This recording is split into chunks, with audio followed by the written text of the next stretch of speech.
Hello बच्चों, आज हम हिंदी में एक कहानी पढ़ेंगे जिस कहानी का नाम है सुनीता की पहिया कुर्सी। यह कहानी एक सुनीता नाम की लड़की के बारे में है। तो आइए सबसे पहले हम कहानी को पढ़ते हैं। सुनीता सुबह 7 बजे सोकर उठी। कुछ देर तो वह अपने बिस्तर पर ही बैठी रही। वह सोच रही थी कि आज उसे क्या क्या काम करने हैं। उसे याद आया कि आज तो बाज़ार जाना है। सोचते ही उसकी आंखों में चमक आ गई। सुनीता आज पहली बार अकेले बाज़ार जाने वाली थी। उसने अपनी टांगों को हाथ से पकड़कर खींचा और उन्हें पलंग के नीचे की ओर लटकाया। फिर पलंग का सहारा लेती हुई अपनी पहिया कुर्सी तक बढ़ी। सुनीता चलने फिरने के लिए पहिया कुर्सी की मदद लेती है। आज वह सभी काम फुर्ती से निपटाना चाहती थी। हालांकि कपड़े बदलना, जूते पहनना आदि उसके लिए कठिन काम है, पर अपने रोज़ाना के काम करने के लिए उसने स्वयं ही कई तरीके ढूंढ निकाले हैं। 8 बजे तक सुनीता नहा धोकर तैयार हो गई। तो आपने देखा कि जो सुनीता है वह चल फिर नहीं सकती है। उसको चलने फिरने के लिए पहिया कुर्सी की मदद लेनी पड़ती है। तो इसी वजह से उसे ये सारे काम थोड़े मुश्किल लगते हैं, जैसे कपड़े बदलना, जूते पहनना। ये काम उसके लिए थोड़े कठिन हैं, क्योंकि सुनीता के पैर हमारी तरह ठीक नहीं हैं। माँ ने मेज़ पर नाश्ता लगा दिया था। माँ, अचार की बोतल पकड़ाना, सुनीता ने कहा। अलमारी में रखी है, ले लो, माँ ने रसोई घर से जवाब दिया। सुनीता खुद जाकर अचार ले आई। नाश्ता करते करते उसने पूछा, माँ, बाज़ार से क्या क्या लाना है? 1 किलो चीनी लानी है, पर क्या तुम अकेले संभाल लोगी? अब आज सुनीता अकेले ही बाज़ार जाने का सोच रही थी, तो उसने अपनी माँ से पूछा कि उसे बाज़ार से क्या क्या सामान लाना है। उसकी माँ ने उसे 1 किलो चीनी लाने को कहा। पक्का, सुनीता ने मुस्कुराते हुए कहा। सुनीता ने माँ से झोला और रुपये लिए। अपनी पहिया कुर्सी पर बैठकर वह बाज़ार की ओर चल दी। सुनीता को सड़क की ज़िंदगी देखने में मज़ा आता है। चूँकि आज छुट्टी है, इसलिए हर जगह बच्चे खेलते हुए दिखाई दे रहे हैं। सुनीता थोड़ी देर रुककर उन्हें रस्सी कूदते, गेंद खेलते देखती रही। वह थोड़ी उदास हो गई। वह भी उन बच्चों के साथ खेलना चाहती थी। खेल के मैदान में उसे एक लड़की दिखी, जिसकी माँ उसे वापस लेने के लिए आई थी। दोनों एक दूसरे को टुकुर टुकुर देखने लगे। तो बाज़ार जाते हुए सुनीता ने देखा कि मैदान में बच्चे खेल रहे थे, और उन्हें खेलता हुआ देखकर सुनीता उदास हो गई।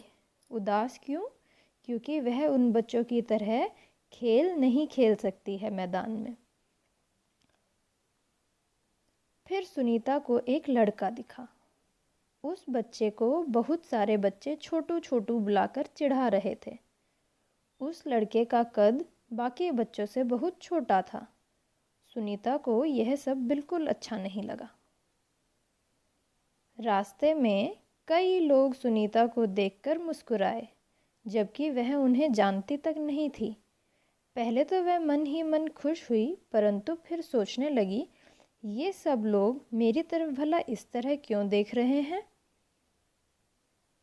खेल के मैदान वाली छोटी लड़की सुनीता को दोबारा कपड़ों की दुकान के सामने खड़ी मिली। उसकी माँ कुछ कपड़े देख रही थी। तुम्हारे पास यह अजीब सी चीज़ क्या है? उस लड़की ने सुनीता से पूछा। यह तो बस एक, सुनीता जवाब देने लगी, परंतु उस लड़की की माँ ने गुस्से में आकर लड़की को सुनीता से दूर हटा दिया। तो वह लड़की सुनीता से उसकी पहिया कुर्सी के बारे में पूछ रही थी कि यह अजीब सी चीज़ क्या है तुम्हारे पास। इस तरह का सवाल नहीं पूछना चाहिए फरीदा, अच्छा नहीं लगता, माँ ने कहा। लेकिन उस लड़की को उसकी माँ ने डांट दिया कि इस तरह का सवाल नहीं पूछना चाहिए। मैं दूसरे बच्चों से अलग नहीं हूँ, सुनीता ने दुखी होकर कहा। उसे फरीदा की माँ का व्यवहार समझ में नहीं आया। अंत में सुनीता बाजार पहुँच गई। दुकान में घुसने के लिए उसे सीढ़ियों पर चढ़ना था। उसके लिए यह कर पाना बहुत मुश्किल था। आसपास के सब लोग जल्दी में थे, किसी ने उसकी तरफ ध्यान नहीं दिया। तो अब बाज़ार पहुंच गई है सुनीता अपनी पहिया कुर्सी की मदद से। लेकिन जिस दुकान से उसे सामान लेना था उस दुकान में सीढ़ियां थी और सीढ़ियों पर वह अपनी पहिया कुर्सी की मदद से नहीं चढ़ सकती थी।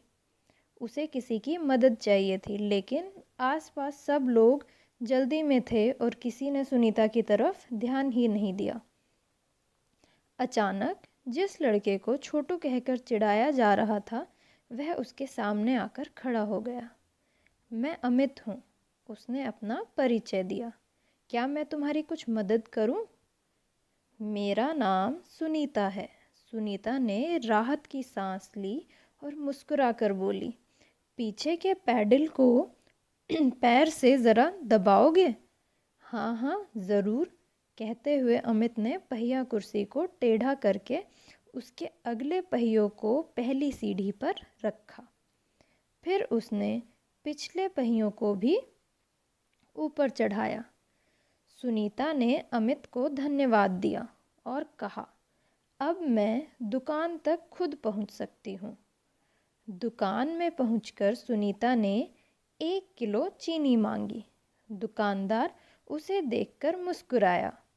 चीनी की थैली पकड़ने के लिए उसने हाथ आगे बढ़ाया ही था कि दुकानदार ने थैली उसकी गोदी में रख दी। सुनीता ने गुस्से से कहा, मैं भी दूसरों की तरह खुद अपने आप सामान ले सकती हूँ। उसे दुकानदार का व्यवहार बिल्कुल अच्छा नहीं लगा। चीनी लेकर सुनीता और अमित बाहर निकले। लोग मेरे साथ ऐसा व्यवहार करते हैं जैसे कि मैं कोई अजीबोगरीब लड़की हूँ, सुनीता ने कहा। शायद तुम्हारी पहिया कुर्सी के कारण ही वे ऐसा व्यवहार करते हैं, अमित ने कहा। पर इस कुर्सी में भला ऐसी क्या खास बात है? मैं तो बचपन से ही इस पर बैठकर इसे चलाती हूँ, सुनीता ने कहा। अमित ने पूछा, पर तुम इस पर क्यों बैठती हो? अब सुनीता बाज़ार पहुंच गई थी और उसने दुकान से चीनी भी ली थी, लेकिन उसको दुकानदार का व्यवहार अच्छा नहीं लगा। क्यों? क्योंकि सब लोग तो अपना सामान खुद ले रहे थे, लेकिन सुनीता को दुकानदार ने जो चीनी पकड़ाई वो उसकी गोदी में रख दी। तो सुनीता को लगा वह भी सबकी तरह ही है, सबकी तरह वह भी अपना सामान ले सकती है। तो दुकानदार ने उसके साथ ऐसा अलग व्यवहार क्यों किया? उसे यह बात बिल्कुल अच्छी नहीं लगी। मैं पैरों से चल ही नहीं सकती, इस पहिया कुर्सी के पहियों को घुमाकर ही मैं चल फिर पाती हूँ, लेकिन फिर भी मैं दूसरे बच्चों से अलग नहीं हूँ। मैं वे सारे काम कर सकती हूँ जो दूसरे बच्चे कर सकते हैं, सुनीता ने कहा। अमित ने अपना सिर ना में हिलाया और कहा, मैं भी वे सारे काम कर सकता हूँ जो दूसरे बच्चे कर सकते हैं, पर मैं भी दूसरे बच्चों से अलग हूँ, इसी तरह तुम भी अलग हो। फिर अमित ने समझाया कि सुनीता की तरह वह भी सारे काम कर सकता है जो बाकी सारे बच्चे कर पाते हैं, लेकिन वो उनके जैसा नहीं है, वो उनसे अलग है। क्यों? क्योंकि अमित का कद छोटा है। और इसी तरह उसने समझाया कि सुनीता भी बाकी बच्चों से अलग है। सुनीता ने कहा, नहीं, हम दोनों दूसरे बच्चों जैसे ही हैं। अमित ने दोबारा अपना सिर ना में हिलाया और कहा, देखो, तुम पहिया कुर्सी पर बैठकर चलती हो, मेरा कद बहुत छोटा है, हम दोनों ही बाकी लोगों से कुछ अलग हैं। सुनीता कुछ सोचने लगी। उसने अपनी पहिया कुर्सी आगे की ओर खिसकाई। अमित भी उसके साथ साथ चलने लगा। सड़क पार करते समय सुनीता को फरीदा फिर नज़र आई। इस बार फरीदा ने कोई सवाल नहीं पूछा। अमित झट से सुनीता की पहिया कुर्सी के पीछे चढ़ गया। फिर दोनों पहिया कुर्सी पर सवार होकर तेज़ी से सड़क पर आगे बढ़े। फरीदा भी उनके साथ साथ दौड़ी। इस बार भी लोगों ने उन्हें घूरा, परंतु अब सुनीता को उनकी परवाह नहीं थी। तो सुनीता को लोग घूरते क्यों थे, क्यों देखते थे उसे अलग तरह से? क्योंकि वह बाकी बच्चों की तरह नहीं थी। वह चल फिर नहीं सकती थी और वह पहिया कुर्सी की मदद से चलती थी। तो लोगों को कुछ अलग दिखता था, इसलिए लोग उसे घूरते थे। तो सुनीता को शुरू में ये बात थोड़ी अजीब लगी, लेकिन बाद में जब अमित ने उसे समझाया तो सुनीता को ये बात समझ में आई।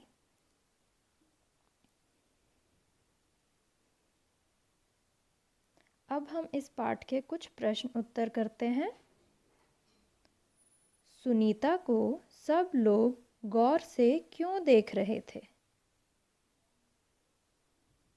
तो इसका जवाब हमें पता है। इस चित्र को देखकर भी आप जवाब बता सकते हैं। सुनीता चल फिर नहीं सकती थी, इसलिए वह पहिया कुर्सी पर बाहर निकली थी। इसलिए सब लोग उसे गौर से देख रहे थे। सुनीता को सब लोग क्यों गौर से देख रहे थे? क्योंकि वह पहिया कुर्सी पर बाहर निकली थी। सुनीता को दुकानदार का व्यवहार क्यों बुरा लगा? सुनीता भी बाकी लोगों की तरह अपना सामान खुद ले सकती थी, परंतु दुकानदार ने चीनी की थैली उसकी गोद में रख दी, तो सुनीता को बुरा लगा। दुकानदार का व्यवहार सुनीता के साथ बाकी लोगों की तरह नहीं था। उसका असमान व्यवहार उसे अच्छा नहीं लगा। सुनीता को सड़क की ज़िंदगी देखने में मज़ा आता है। तुम्हारे विचार से सुनीता को सड़क देखना क्यों अच्छा लगता होगा? अपने घर के आसपास की सड़क को ध्यान से देखो और बताओ तुम्हें क्या क्या चीज़ें नज़र आती हैं और लोग क्या क्या करते हुए नज़र आते हैं। सुनीता को सड़क पर आते जाते लोग, खेलते कूदते हुए बच्चों को देखकर अच्छा लगता होगा।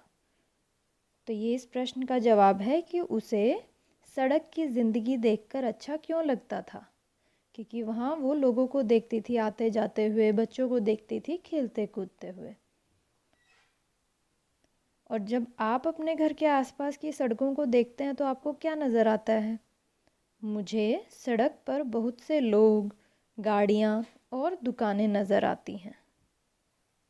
लोग पैदल चलते हुए, गाड़ियाँ चलाते हुए और दुकानों पर सामान खरीदते व बेचते हुए नज़र आते हैं। सुनीता के बारे में पढ़कर तुम्हारे मन में कई सवाल और बातें आ रही होंगी। वे बातें सुनीता को चिट्ठी लिखकर बताओ। तो अब हम चिट्ठी लिखना सीखेंगे। आज हम सुनीता, यानी कि आप समझेंगे कि वो आपकी एक मित्र है, उसको आप एक चिट्ठी लिखेंगे और उससे कुछ बातें पूछेंगे जो आप पूछना चाहते हैं। तो जब हम अपने किसी मित्र को पत्र लिखते हैं तो वह पत्र अनौपचारिक पत्र होता है, यानी कि इनफॉर्मल लेटर होता है। तो इनफॉर्मल लेटर यानी कि अनौपचारिक पत्र को लिखने का यह तरीका होता है। सबसे ऊपर आप अपने मित्र का पता लिखते हैं, फिर उसका नाम लिखते हैं। उसके बाद आपको जो भी बातें उनसे करनी हैं वो बातें लिखते हैं और अंत में अपना नाम लिख देते हैं आप। तो आइए शुरू करते हैं। जैसे ये सुनीता का अगर एड्रेस है तो सबसे ऊपर हम सुनीता का एड्रेस लिखेंगे। जैसे हमने लिखा है मकान नंबर 555, सेक्टर 10, पंचकुला, हरियाणा। फिर हम उसका नाम लिखेंगे, प्रिय सुनीता। अब हम वो बातें लिखेंगे जो हम उससे करना चाहते हैं। तुम कैसी हो? मुझे आशा है कि तुम स्वस्थ हो। अपनी किताब में तुम्हारे बारे में पढ़कर मुझे बहुत अच्छा लगा। तुम्हारे कष्ट के बारे में तो सोचकर बुरा लगता है, परंतु तुम्हारी हिम्मत देखकर प्रोत्साहन भी मिलता है कि जीवन में सभी कठिनाइयों का डटकर सामना करना चाहिए। तुम्हें अपनी रोज़मर्रा की ज़िंदगी में किन किन चुनौतियों का सामना करना पड़ता है, यानी कि उसको हर रोज़ क्या क्या मुश्किलें होती है अपने काम करने में। तुम बड़े होकर क्या बनना चाहती हो? समय मिले तो पत्र लिखकर बताना। तुम्हारी मित्र शीतल।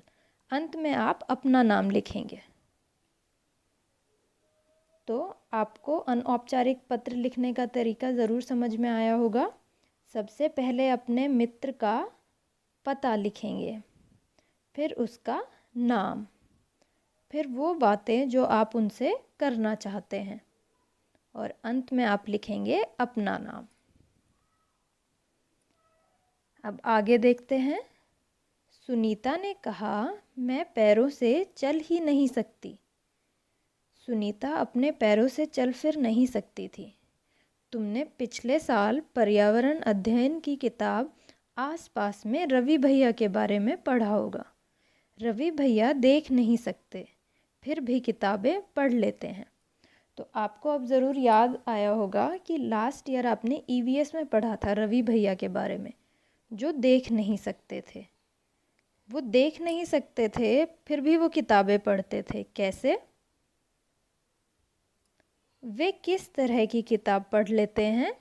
आप देखिए, यहाँ एक हिंट दिया गया है। किस तरह की किताबें पढ़ते थे रवि भैया? वे ब्रेल लिपि में लिखी किताबें पढ़ते हैं। ब्रेल लिपि के बारे में आपने पढ़ा होगा। इसमें ये डॉट्स होती हैं जो उभरी हुई होती हैं। जब आप इनको टच करते हैं तो आपको ये फील होती है। तो ब्रेल लिपि की किताबें वे लोग पढ़ते हैं जो देख नहीं सकते। वे अपनी उंगलियों से महसूस कर कर पढ़ते हैं। उस तरह की किताबों के बारे में सबसे पहले किसने सोचा, यानी कि ब्रेल लिपि को किसने विकसित किया था? उस तरह की किताब के बारे में सबसे पहले लुई ब्रेल ने सोचा, यानी कि ब्रेल लिपि का आविष्कार किसने किया था? लुई ब्रेल ने। ये भी आपने पिछले साल ईवीएस में पढ़ा था। धन्यवाद। अब आप ध्यानपूर्वक इस पाठ को पढ़ेंगे और इसके प्रश्नोत्तर करेंगे। धन्यवाद।